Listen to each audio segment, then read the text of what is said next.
Welcome to Subramani. Personal finance is not so much about IQ as what people think. It is a lot more about maturity with which you deal with the market. Some very simple laws of life is you earn well, spend sensibly, and invest very smartly. Right? Don't invest very aggressively if you don't understand the markets.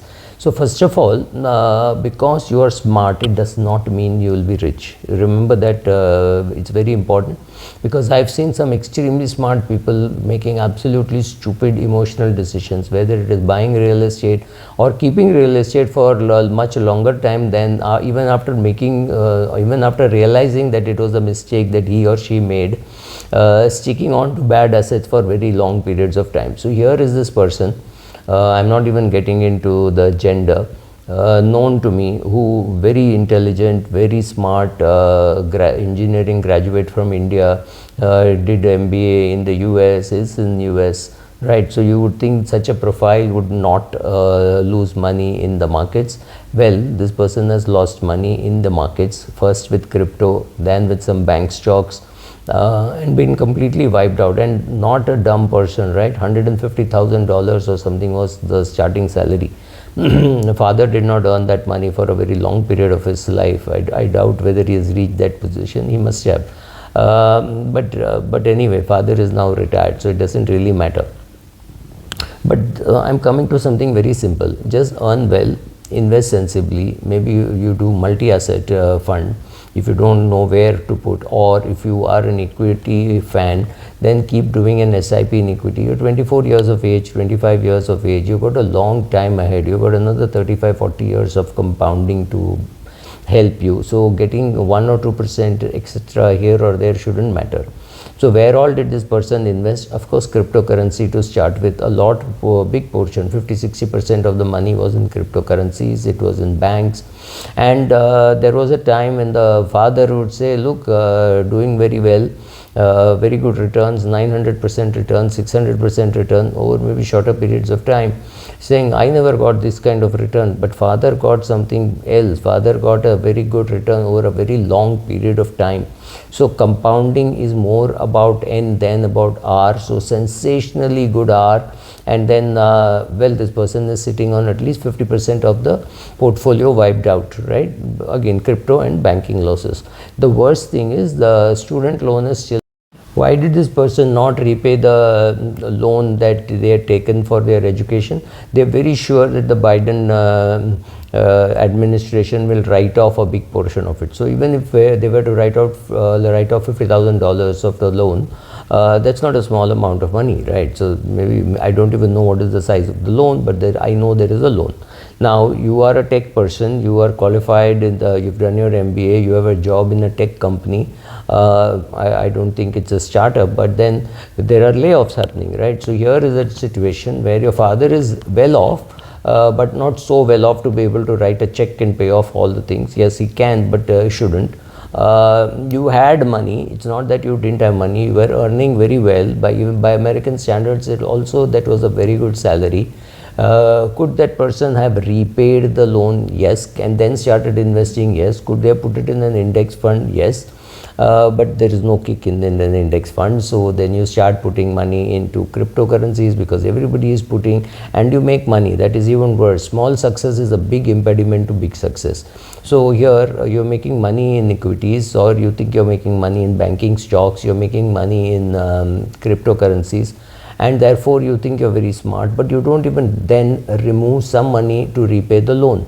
Now, what would be my advice to anybody who is that young is first at least repay all the loans, right? So I'm not saying you shouldn't invest in cryptocurrencies. You be my guest, invest in cryptocurrencies, invest in gold, invest in real estate, invest wherever. But understand that investing is a lot emotional. So the time when you think that you're going to do a 10-year SIP or a 15-year SIP, that's fantastic. You start and then you lose your job. How are you going to react after that? That is what is important, right? To know how you will react 2 years later when you don't have a job, or you have a major, you have an illness which will keep you on the ground for 2 years. You will not be able to do your regular job. or something like this. When the circumstances change, will your 10-year SIP remain as a 10-year SIP, or will it change? That is the big question, right? So maybe cryptocurrencies will come back. Do you have the ability to keep investing in cryptocurrencies, and what happens if it doesn't come back? These are the questions to answer. So this person today does not know what to do. 50% of the portfolio or 40% of the portfolio was gone. Now I think with these bank collapse, maybe 80% or 90% is gone. Will this person now remove all that and put in an index fund? Extremely unlikely. Will the person remove the money and pay off the loans? No, because they are convinced that the Biden government is going to write off that money.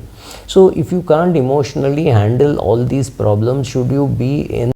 Though this person is very intelligent, a lot of the investing advice has come to them by YouTube viewers, rather YouTube videos. YouTube videos told them, oh, it's very simple to invest, and all you have to do this is this. I bought a house worth 2 crores, I bought a car worth 4 crores, whatever shit that they heard.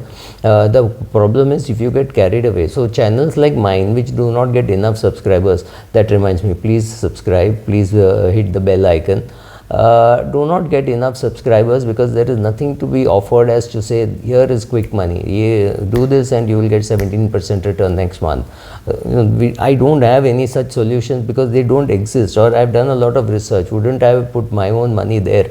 Right? It doesn't exist. These kind of quick things don't exist. Most YouTube viewers either make money by the ads. I make money in the ads, and I can tell you the ads are not much. It's about maybe $10-15 a day. It's not bad. I'm not cribbing about it, but it's not the career making kind of a thing. Or people conduct classes where they charge 50,000 a day, 30,000 a day. That's a good business model. And or they make money by selling other things. Like I can always do a plant. I can say, oh, please open your account with XYZ broking account, HDFC, ICICI, Zerodha, Kotak, Indian Flying. Name them, get paid. None of these guys are paying me ever. I talk about processes of mutual funds, etc. Well, they also don't pay, right? So you don't get paid as a YouTuber by most of the media companies, but yes, somebody will pay if you are willing to pitch in and say, do this, and so buy this cryptocurrency, buy whatever dog coin, monkey coin, whatever you want to buy. I have nothing against any investment, whether it is gold, whether it is silver, whether it is real estate, cryptocurrency.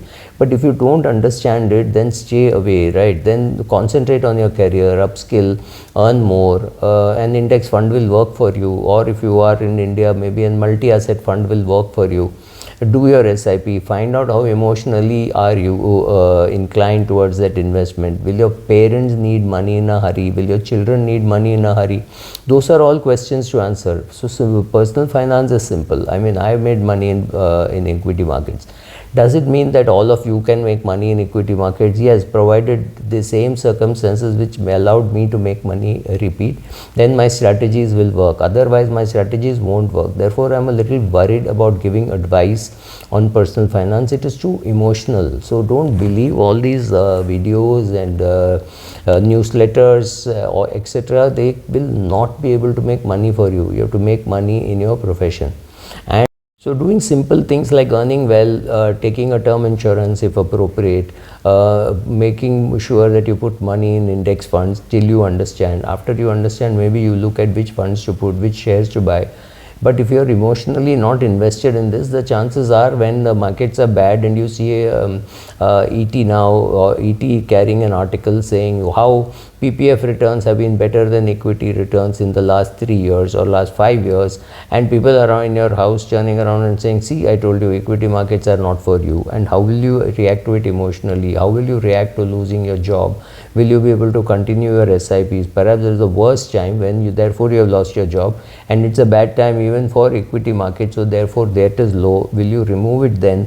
Will you emotionally be able to handle it? See, investment is about getting a reasonable return, saving on taxes by keeping money in a mutual fund, debt fund rather than in a bank fixed deposit, keeping money, debt money in your parents' name or in your children's name, depending on whatever is appropriate. Doing small things like saving some taxation, understanding clubbing, understanding that you can, by shifting the capital gain from one year to another year, you might be saving a surcharge if not the tax, right? So it's important to know some of these basic things and handle that properly.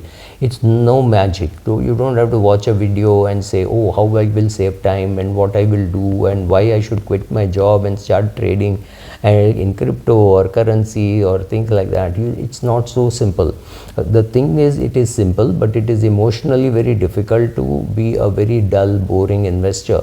You don't get invited to parties to talk about how to invest and things like that. I get invited and I suffer. I know how it is, because people want to know what is crypto, what is the market saying, and I say market is saying the same thing. So how will the market be? It will be volatile, right? Some of these answers I get away with because of the white hair or whatever hair I have. You may not be able to get away with it. You may want to do something sexy. Well, something sexy may be interesting, may give you a kick, but may not make you money. Find out emotionally how good you are to handle these things, especially when you have lost your job, your wife is pregnant, she's been advised bed rest, and your market portfolio is down. Who is going to bail you out? If you have a father who will bail you out, great. If you have a father-in-law who will bail you out, you're greater. But if you don't have any of those things, and if you are your own father and own father-in-law, create your own bloody safety net and then start investing, repay all your loans. There is no great hurry to invest. You might as well repay all your loans, whatever it is, except a home mortgage, and then start investing. It's too basic. I keep repeating this, but people don't listen. Thank you.